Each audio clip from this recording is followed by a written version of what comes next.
Yeah. Hi everyone, I'm Victor. I'm a co-founder and CTO. Well, company started 6 years ago. First we did some machine learning consultancy ourselves, mostly predictive maintenance. And then during that work we actually figured out that there was we needed really like a deployment and management platform for the different solutions we were building. And that's actually what became UbiOps. Yeah, because we were building all these machine learning solutions for different clients that we had back then, and but in the meantime we saw this whole the whole machine learning landscape change, and a lot of different companies were actually running into the same problems that we were facing by that they also needed a means and more the infrastructure to really deploy and run machine learning when it really needed to be applied in applications and products. Yannick is my co-founder. We have Yorick as well as a third co-founder. Back then, we already had a team of different machine learning engineers, data scientists as well, and we started building a software team to help us build this platform. Our mission is to help data science teams build the next generation of AI products and AI applications. We're helping them by basically providing them with a turnkey infrastructure for really running and deploying AI machine learning models at scale. What that means is, first you have a phase where you're just experimenting as a data science team, and you're trying a lot of different things, and you're basically working in let's say a workbench, like a data science workbench, working with a lot of notebooks and different environments and really trying to build the best model. But then there's a next step, and that's when these models need to be integrated into products and applications that need to be available all the time and maybe are used by thousands of users the same time. So that's really a different environment and different ball games. So we're helping those teams and organizations by actually making that step much quicker by providing them with a ready infrastructure to manage and run their AI machine learning workloads. I mean, even if you look at most organizations, they're still, they're not really they're not that advanced in adopting MLOps still. So only the more advanced teams, they're starting to find their way and be more selective in the tools they need and workflows and environment. So many are still focused on the let's say experimentation and workbench side and getting that already. Of course, there's a lot of focus on data and how you manage data. So yeah, the amount of companies that are actually actively running models in production at scale, that's still a growing, still upcoming part.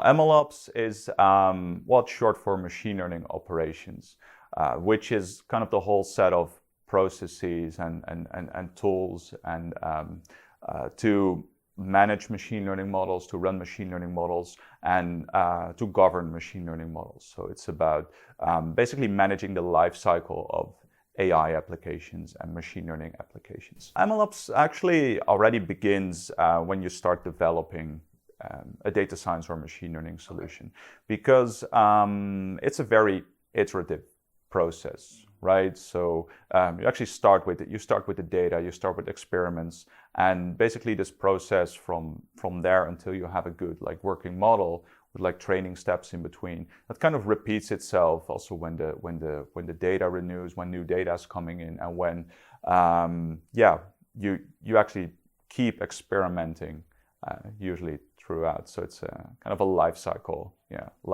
thing from begin to end, up to the point where things are really running in production. But even then, you're monitoring if your AI model still performs right, and if the data still matches the original data that you used to train the model. Because there can be, the environment can change, right?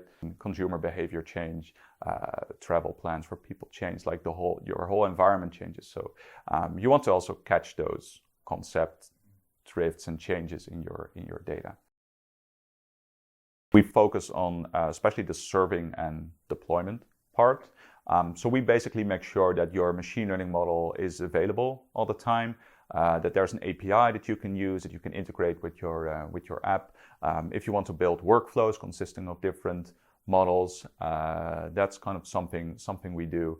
So it's really about providing the right, reliable infrastructure for running AI machine learning. First of all, there are a lot of different MLOps solutions that kind of fit in a different part of the life cycle, and they're all solve their kind of individual problems. If talking about UbiOps specifically, we focus on serving and deployment, which is very important, like a key part of MLOps, but also the governance around it. So we focus on who can actually access the platform, who can have access to certain models.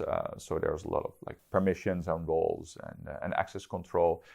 There's model management. So we have a model management suite as well, version control of models.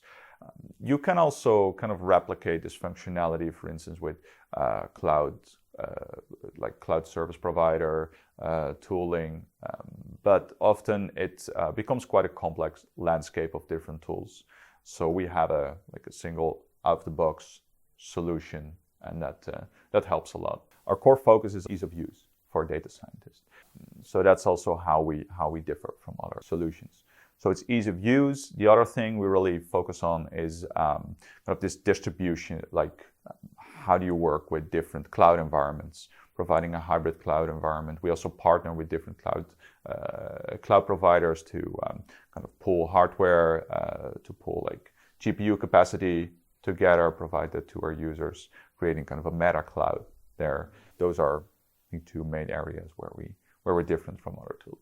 Our main goal is to help teams basically bridge the gap from experimentation to production, because if you, let's say if you have a product beta or a proof of concept, often the complexity of that solution is not very, it doesn't have to be that complex. It doesn't have to be, you can run it in a Docker, run it on a server, just to show that kind of it works conceptually, right? And that the model works and that it performs.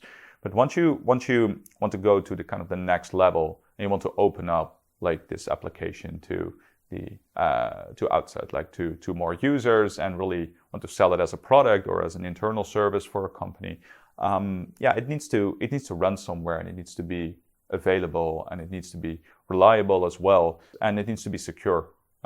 So it needs to be, the data that flows through it, can be sensitive, of course. So you want to have all these things, and then suddenly your solution, especially the IT and software side, becomes like much more complex all of a sudden. So we basically help teams cope with that complexity by providing a lot of things like out of the box. So they just have an environment and an infrastructure that they can use right away for basically just have to drop in their AI, machine learning code and their Python code, and we turn it into a reliable service for you. For us, reliability means like automatic scaling. It means that we handle like failover as well. It means that the environment is controlled where it runs. It means that we provide access to compute, that there's availability of compute, there's availability of compute environments, so all those things. Well, in the near future, one of the main things we're planning on releasing is more support for model training. So workflows around model training. We of course have already just model serving ready and inference, but we got requests from customers that they also want to run like training workflows. At the core, it's kind of the same thing, because you're still running workloads, but there are a couple of key differences. So mainly, if you want to run inference workloads, it's mostly about like low latency, speed, kind of availability and uptime. Now, training workloads, they often take a lot longer to process. They can take hours, or they can take days to actually process, especially for like larger models. They often require like GPUs, like a bit different kind of hardware. And they have a different flow, because usually you want to do a couple of different experiments that you later kind of compare with each other. Like, okay, what was the best run? What was the best set of parameters? So that's kind of what we're adding on top of what there is right now. We spend a lot of time on developing a good training workflow. that's easy to use, where you can basically track some experiments, also evaluate some experiments. And we're gonna release that very soon. So if you want to try UbiOps yourself, you can go to our website, visit ubiops.com, create a free account, and start deploying your models. And if you want a demo or if you need any help, feel free to reach out to our team, and we're happy to help you.